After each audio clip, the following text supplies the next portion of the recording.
Speaker, men and women of the House, mercy and help. Mercy and help is the way we started today's session. I rise in support of the pending motion today, and I want to recognize all the bipartisan effort that went into this bill. I want to thank you, Mr. Speaker, for your willingness to compromise, your willingness to work with people, and just be willing to bring this issue forward.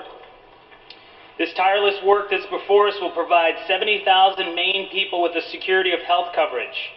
Thank you to all the lawmakers here who've worked on this issue, and especially a special thank you, I should say, to my Republican colleagues from across the aisle who see value in providing access to a family doctor for more Maine people. This bipartisan health care bill can make a difference to 70,000 Mainers, our friends, our families, our neighbors. Mainers who work hard at jobs without health coverage. These folks work multiple jobs. They are veterans. They have done so much to earn this health care coverage for their service to our country. Right now in the Hall of Flags, there are folks who have found the courage and the strength to share their story. They are here to share their story about living with MS. Healthcare expansion may help people with MS. MS is one of the most expensive chronic diseases that we face in this state as well as in this country. It is a disease that I can say firsthand, when you have a family member with MS, the cost of treatment for MS is extremely expensive if you do not have good health care coverage. I rise also today to thank those people who provide health care for me. Those would be the citizens of the state of Maine. This bill is good for tens of thousands of others in the state of Maine.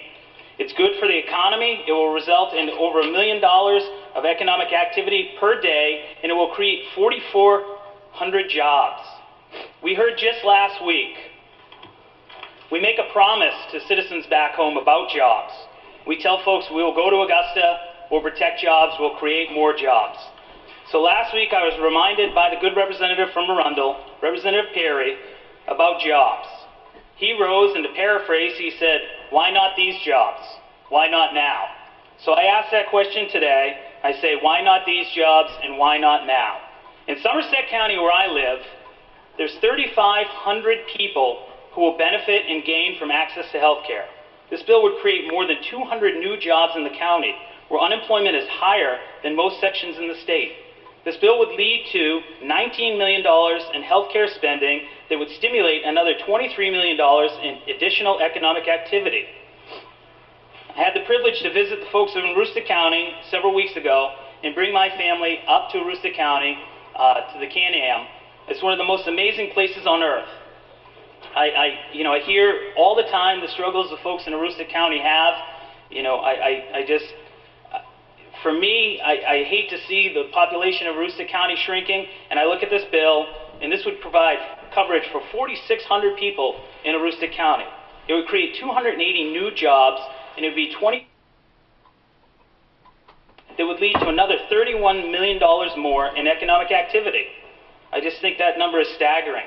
Right here in Kennebec County. I spend a lot of time in Kennebec County, and I just look, I see places like Augusta, I see communities all around Kennebec County, I see people struggling, and I think 6,000 more people will have health care coverage here in Kennebec County.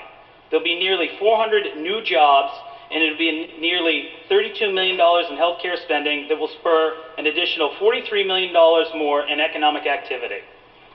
This is a good deal for Maine, one that we can't afford to pass up. I urge you to consider how much our state, your districts, and your constituents would gain from the federal government's offer.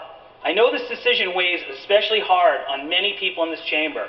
There's a handful of people that I've talked with, and I can't imagine the pressure that those folks are under today and going forward. I hope that when we take this vote today, this bill passes with strong support. People think about their districts, they think about their constituents, they think about the economic development that this has, and I urge you to support this pending motion. Thank you, Mr. Speaker.